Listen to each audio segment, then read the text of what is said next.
morning, friends. I'm out here about ready to weed the sunset garden.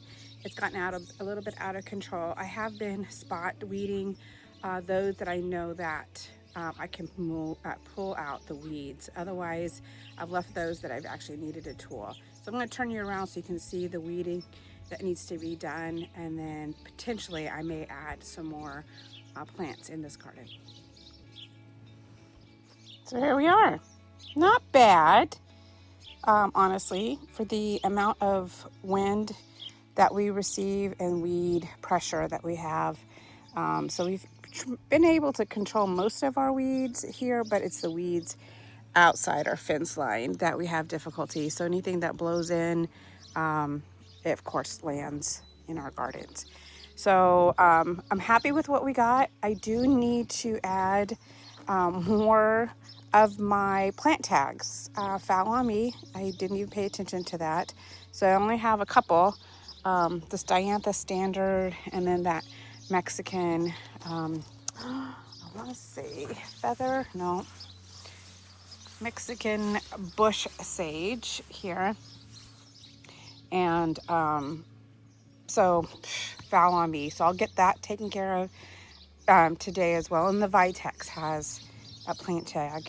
So I want to get that taken care of today and before the potential rain comes.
So here I am finding some twigs and breaking them up and throwing them onto the mulch. So this way they can go ahead and decompose onto the mulch and add a little bit more.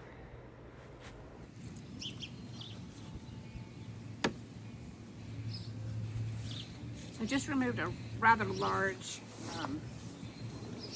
grass root. And it's crazy how, even though you think, okay, I got it all, right, and it looks like the roots are dead, they will grow from nothing. Like if they have just a little, like an inch of root, they will grow. And these grasses, so let's see, this was a large, we'll see how big this one is.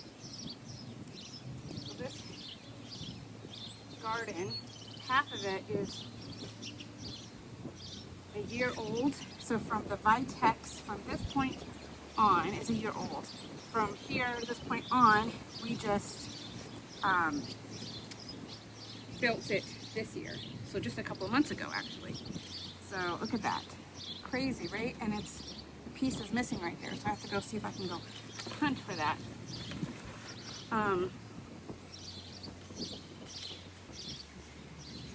So this is now the point of being tenacious and keep after it and getting the roots that we missed when we dug this garden.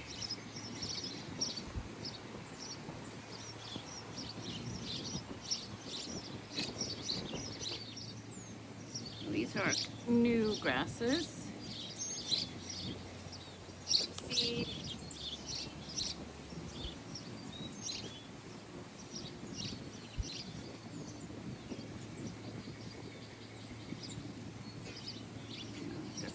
Extra roots. They're going to be big for those. It's going to grow again. We'll come back, be more aggressive again. I'll leave those so when I go and push back and weed that portion. Because right now I'm going to come back and weed this side.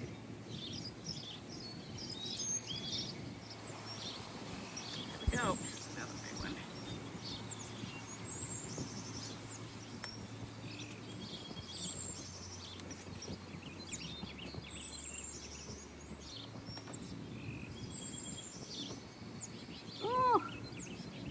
All that was showing was that a little bit up at the top. I don't know if you can see that, just right here. At that root. At least 14 inches long. That's the main root. That's not counting any little bits that has been left behind. Which I just got.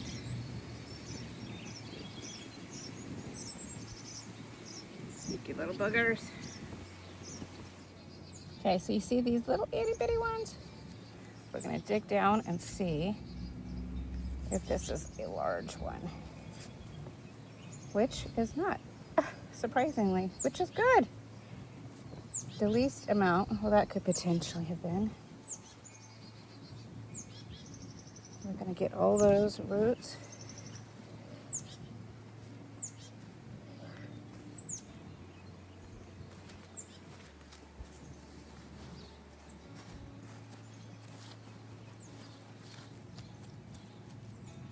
Cut out that spent.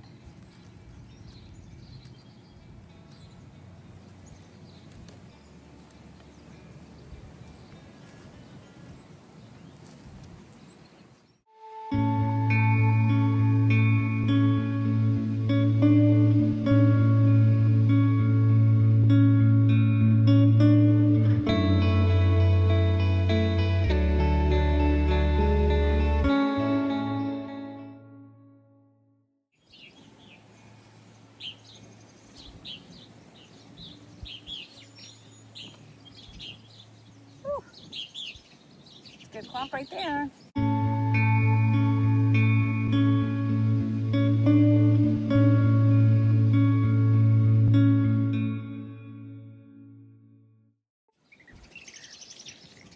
It's like a purple martin's fighting swallows for nesting. I hope it's nesting and not their eggs.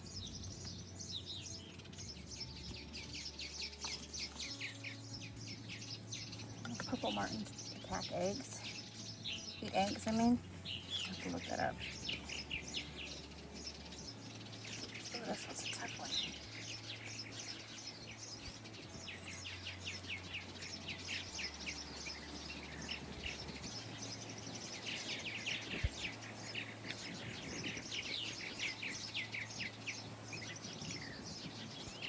Okay, fit my worry. Oh. Just go the opposite direction. Just rebend it.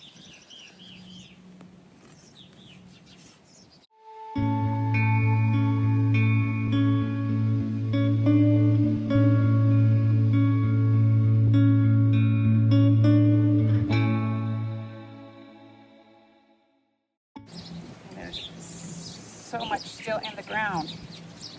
This feels so good to get all this out.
far back because of the placement of the poppies.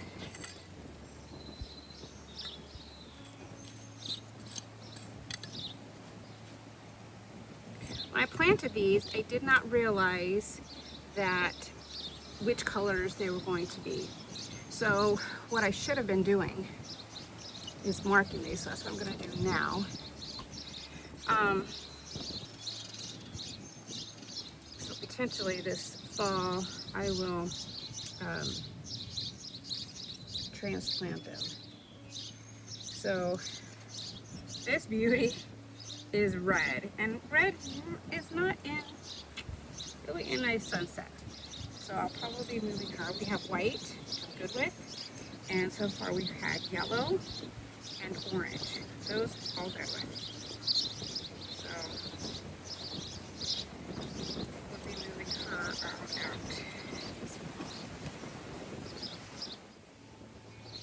All right, I'm on the end here. So here is a dayflower. Get it out. Oh no. Don't want to disrupt this Monarda here.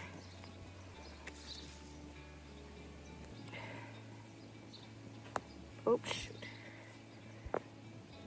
Yeah, see, these are the roots. Aren't they crazy? So, that's getting tossed. I'm not keeping that one since it's broken.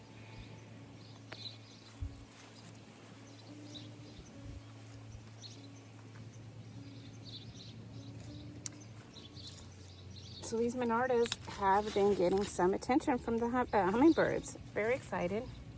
And bees. And some wasps.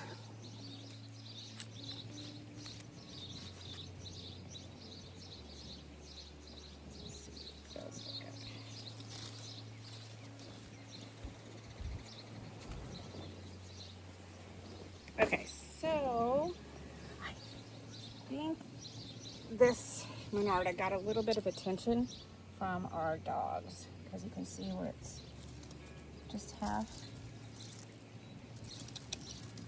gone. So I think it might have gotten this one may still be surviving, so I'm going to leave it there. But the rest I'm definitely removing.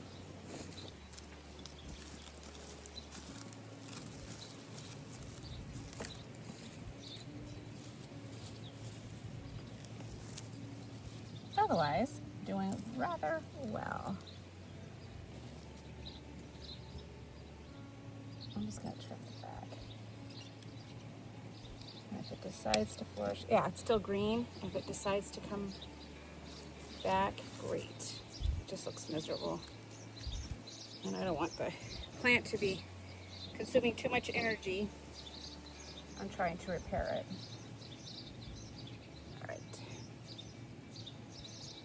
So I have a Scumfrina that reseeded itself from last year. It's a very pale Scumfrina. It's beautiful pale pink. So I want to replace it. I want to transplant it. But I don't have a spot just yet that I want to place it in. So I'm going to leave it to let it grow on a little bit more.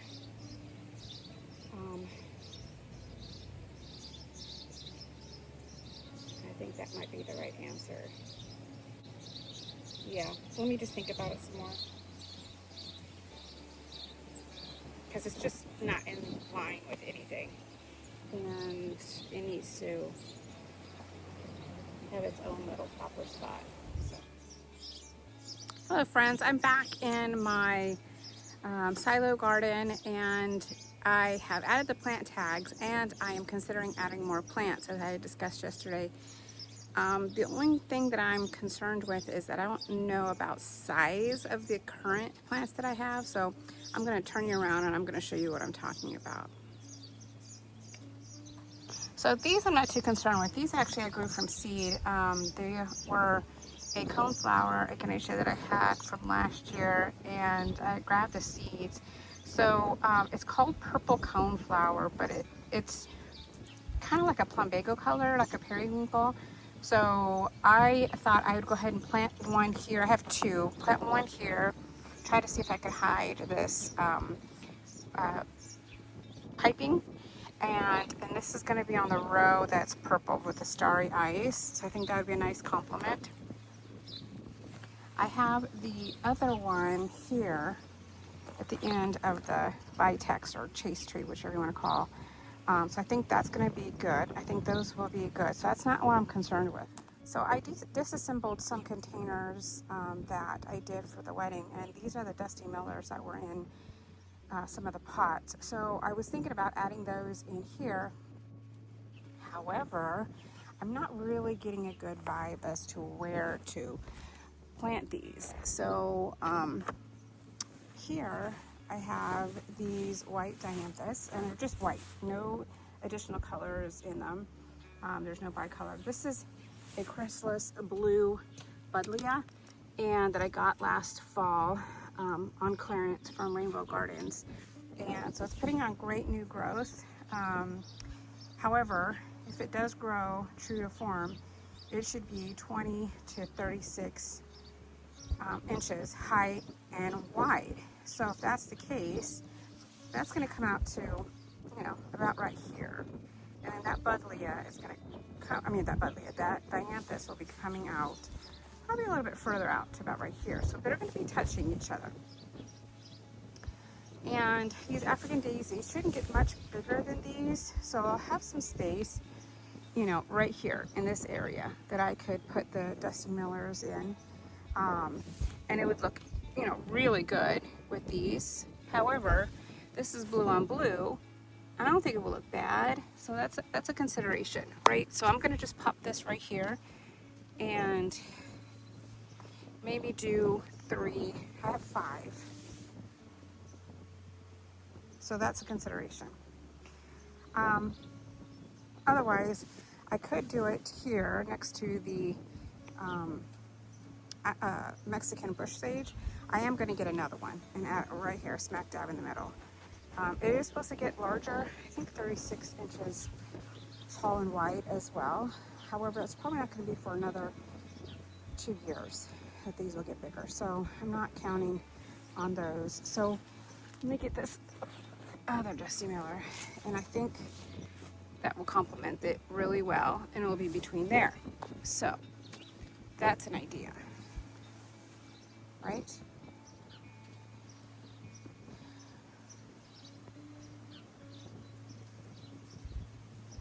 Or, because these foxgloves are going to get really large. These are the ones I grew from seed. They're not going to probably flower this year. And then it's verbena, of course, is, it's growing at the rate that it is.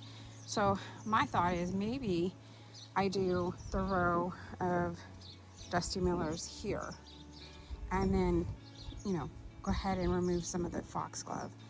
And I think that might be the best bet. So let's see how that looks. I do have one other dusty miller, though it looked a little sad. So I'm gonna just, this container. So I'm just gonna pop you down. So I'll do one here, however, maybe here. So I could definitely mix.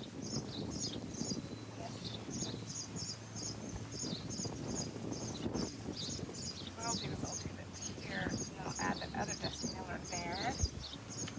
This one here. And this one actually has 2 in it, I just noticed. 3. So I might, when I'm separating these, planting them, I might be able to separate more.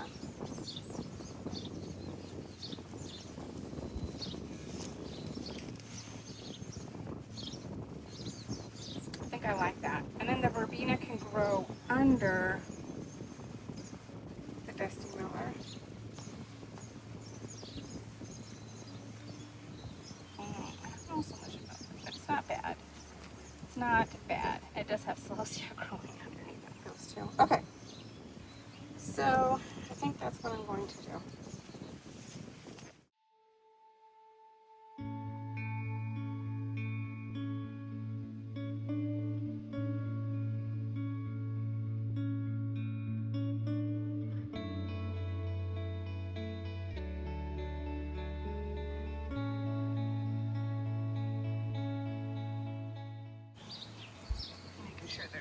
air pockets.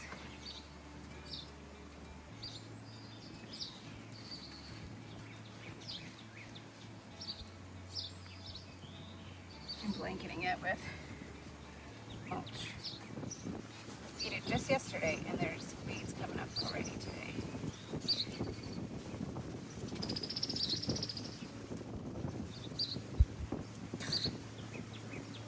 That's why I don't wear my hair down. No. Okay. You're gonna see what this Dusty Miller can do for us.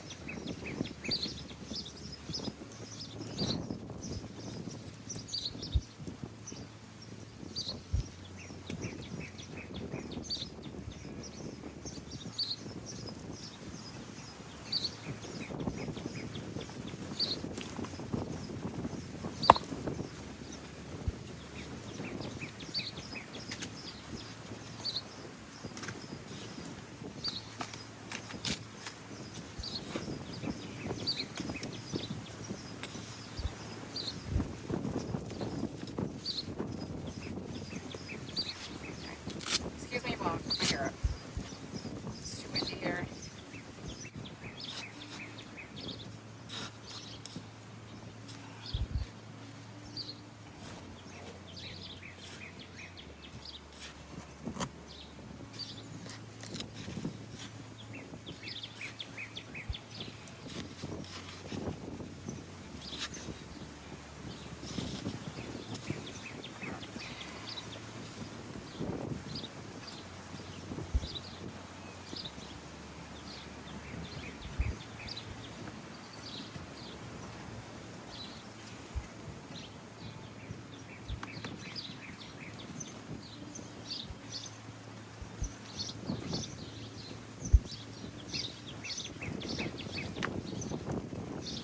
Remove these little celosia that are growing.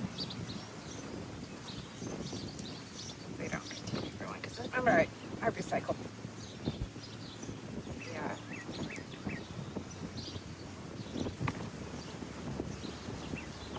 Soil. So we only have one to separate the two. Okay. Well, hey. I did alright.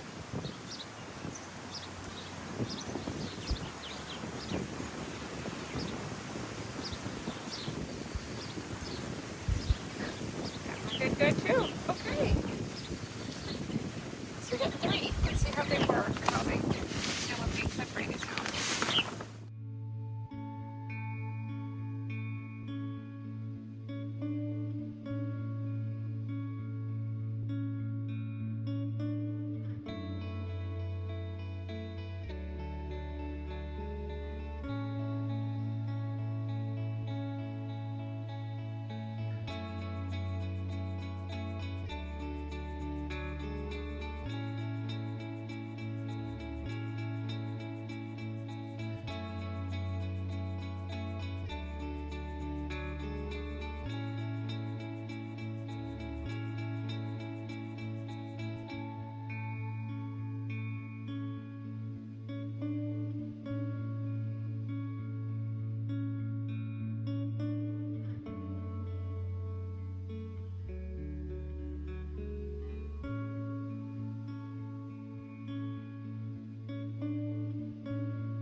So here's that right there. So I'm going to dig it up here.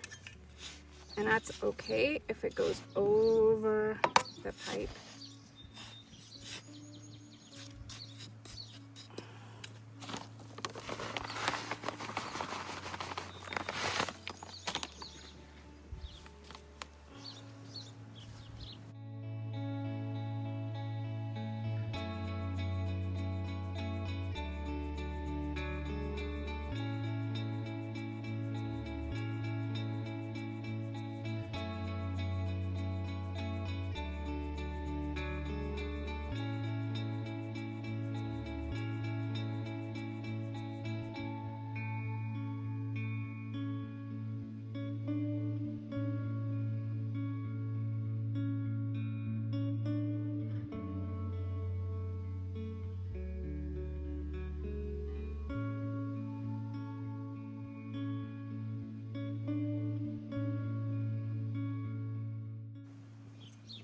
And I think I'm going to put the name tag on the other side. And I'll just put this tag alongside it. All right, everything is in. I forgot to push record on that second Echinacea planting, but it's basically the same as the first one. So added those 1, 2, 3, 4, 5, 6 dusty millers. I think they'll be pretty cool. If the other one does well from being disassembled from the pot, I'll probably plant it where the tag is and then go from there. But other than that, I think it is good. Again, I'm going to do the addition of the Mexican bush sage here. There's the little itty bitty Echinacea from seed. And the second one